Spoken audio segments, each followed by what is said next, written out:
Assalamualaikum warahmatullahi wabarakatuh. Bertemu saya Cikgu Umaira. Pada hari ini saya akan bincangkan Matematik KSSM tingkatan 4 bab 5 iaitu rangkaian dalam teori graf. Di dalam bab ini kita akan lihat subtopik 5.1 iaitu rangkaian. Jadi standard pembelajaran dalam video ini adalah untuk mengenal dan menerangkan rangkaian sebagai graf. Objektif video pada kali ini kita akan belajar bagaimana melukis graf mudah dan graf berbilang tepi dan gelung. Jadi kita lihat contoh 4 di dalam buku teks muka surat 133.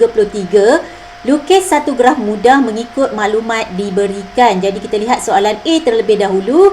Kita ada set V iaitu 1, 2, 3, 4, 5 dan set E 1, 2, 1, 4, 1, 5, 2, 3, 2, 4 dan 3, 4. Jadi seperti yang kita sedia maklum, V ini adalah set bucu atau set bintik. Bermakna kita ada 5 bintik di sini. Jadi bagaimana kita ingin lukis graf mudah? Kita lihat tepi yang terlibat. Jadi kita tulis bintik yang pertama, kita labelkan sebagai bintik 1. Okey, dia bersambung pula kat sini. Nampak tak cantik? Okey, kita padam sikit. Okey, kita ada bintik pertama atau bucu pertama iaitu 1. Kita lihat 1 akan menghubungkan kepada bucu 2. Jadi kita murid-murid boleh letak bucu 2 di mana-mana sahaja. Janji tepi yang pertama akan hubungkan 1 kepada 2. Jadi di sini kita dapati 1 juga akan hubung kepada 4, 1 juga akan hubung kepada 5. Bermaksud 1 ada 3 tepi di sini. Jadi kita boleh letak 1 kepada 4 di mana-mana yang kita suka. Saya suka di sini. Jadi kita ada tepi 1 kepada 4. Okey, seterusnya 1 kepada 5. Jadi saya letak di sini. Okey, 1 kepada 5. Jadi kita dah selesai buat 3 tepi. Okey, seterusnya kita ada 2 kepada 3.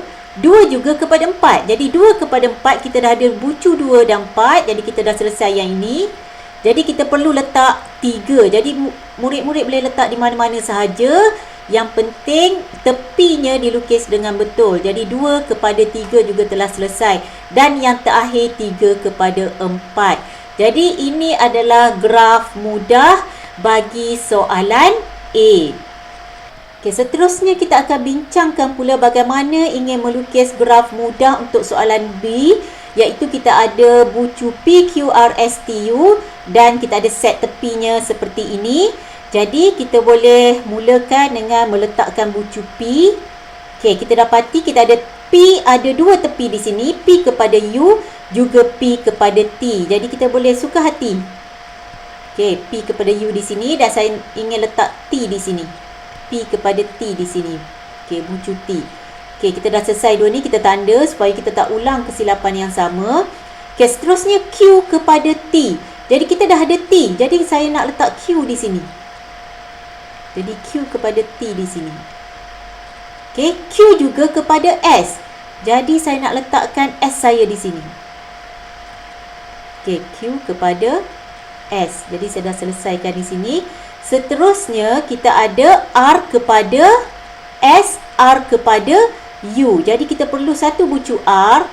R kepada S di sini. Kita dah buat. Seterusnya R kepada U. Jadi kita tak ada masalah untuk kita cross di sini. Okey, jadi kita dah selesai menjawab soalan B. Jawapan boleh macam-macam keadaan. Contoh lain yang saya boleh buat di sini. Okey, di sini bucu P. Okey, di sini bucu T. Q. S. R. Dan kita dapati P tadi kepada U. Okey, R juga kepada U. Jadi di sini pun boleh sebagai jawapan. Okey, jadi kita selesai membincangkan contoh 4. Okey, contoh 4 kita dah belajar bagaimana melukis graf mudah. Sekarang kita akan belajar bagaimana melukis satu graf berbilang tepi dan mempunyai gelung mengikut maklumat diberi seperti soalan dalam contoh 5 di dalam buku teks muka surat 133. Jadi kita akan bincangkan soalan A terlebih dahulu. Kita dapati kita ada bucu P, Q, R, S. Kita hanya ada 4 bucu di sini. Jadi kita akan mulakan dengan bucu P. Okey, kita akan lukis dengan bucu P. Saya letakkan, saya labelkan di sini. Jadi kita lihat tepi yang pertama adalah PP. Apabila suatu bucu kepada bucu asal, kita tahu ianya adalah suatu gelung. Jadi kita dapat tepi yang pertama. Seterusnya P kepada Q. Jadi saya boleh letakkan Q di sini. Saya ingin letak di sini. Jadi saya bina P kepada Q. Jadi P kepada Q telah selesai dibina. Seterusnya P juga kepada S. Jadi saya letak S di sini. Jadi P kepada S juga telah siap. Seterusnya kita ada Q kepada S. Okey, di sini kita dapati Q kepada S, Q juga kepada S. Jadi ini adalah suatu lengkung. Okey. Seterusnya Q kepada R. Jadi saya ingin letakkan satu titik R. Okey, kita ada tepi Q kepada R. Okey, S kepada R kita hubungkan sahaja bucu yang telah siap. Juga R kepada R, iaitu suatu gelung pada R. Jadi kita telah selesai menjawab soalan A. Jadi soalan A telah selesai. Kita lihat pula bagaimana kita ingin melukis graf berbilang tepi yang mempunyai gelung bagi soalan B. Jadi kita lihat kita ada 7 bucu di sini. Jadi bagaimana kita ingin lukis, kita lihat tepinya terlebih dahulu supaya lebih mudah. Kita ada 1 kepada 6, 1 kepada 6. Apabila ada berulang 2 kali, bermaksud ianya adalah suatu lengkung. Jadi kita letakkan bucu 1, bucu 6 di sini. 1 kepada 6, 1 kepada 6. Seterusnya kita cari ada tak yang melibatkan 1 lagi, 1 kepada 7. Jadi ini adalah lebih mudah supaya kita tak tertinggal mana-mana maklumat. Jadi kita letakkan bucu 7 di sini, 1 kepada 7. Jadi tiada lagi yang tertinggal.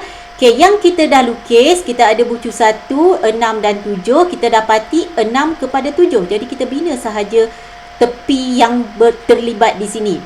Jadi ada lagi tak? Okey, yang melibatkan 1 dan 6 telah selesai di sini. Seterusnya kita buat yang kedua, iaitu 2 kepada 7. 2 kepada 7 bermaksud kita perlu bina bucu 2. Dan ianya suatu lengkung di sini sebab ianya berulang 2 kali. 2 kepada 7, 2 kepada 7. Okey, seterusnya kita ada 5 kepada 7, 5 kepada 7 juga 2 kali. Bermaksud juga lengkung. Jadi kita perlu bina bucu 5 yang menghubungkan 7 juga menghubungkan 7. Jadi yang ni juga telah selesai kita tandakan supaya kita tak ulang kesilapan yang sama. Okey, jadi di sini kita ada bucu 5, kita ada bucu 7. Kita dapati 3 akan menghubung kepada 7, 4 juga akan menghubung kepada 7. Jadi kita bina 3 di sini dan 4 di sini. Jadi 3 akan hubung 7, kita tandakan. 4 juga akan menghubung bucu 7, kita tandakan.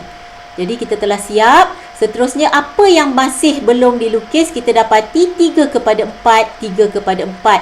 Jadi kita dah ada bucu 3 dan 4. Jadi kita ada 2 lengkung di situ. 3 kepada 4, 3 kepada 4. Jadi inilah jawapan untuk soalan B. Jadi kita telah selesai membincangkan contoh 5. Seterusnya kita lihat contoh 6 di dalam buku teks muka surat 133. Tentukan sama ada suatu graf boleh dilukis bagi bilangan darjah yang diberikan.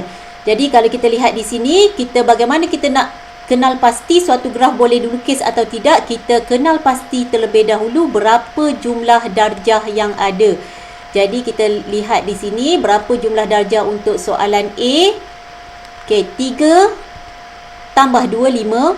5 tambah 2, 7. 7 tambah 1, 8. 8 tambah 3, 11. Jadi apabila jumlah darjahnya 11, bermaksud graf tidak boleh dilukis. Kenapa graf tidak boleh dilukis? Kerana jika kita ingat kembali, okey, bilangan darjah adalah 2 kali bilangan tepi. Okey, bermakna kalau suatu tepi itu suatu nombor ganjil, 2 darab dengan suatu nombor ganjil juga akan dapat nombor yang genap. Okey, begitu juga sekiranya bilangan darjah itu genap. 2 didarab dengan genap juga akan dapat nombor yang genap. Jadi apabila bilangan darjahnya ganjil, bermaksud tidak boleh melukis graf. Jadi untuk soalan B, kita kira bilangan darjahnya 2 tambah 1 tambah 1 tambah 3 tambah 3 tambah 2, kita dapat 12. Jadi jumlah darjah 12, bilangan tepi darab dengan 2 akan dapat suatu nombor yang genap, walaupun bilangan tepi itu ganjil mahupun genap. Bermakna untuk soalan B, graf boleh dilukis kerana jumlah darjahnya adalah genap. Okay, sekian saja untuk video pada kali ini. Saya harap murid-murid di luar sana berjaya bagaimana ingin melukis graf mudah mahupun graf berbilang tepi serta yang melibatkan gelung. Sekian, terima kasih.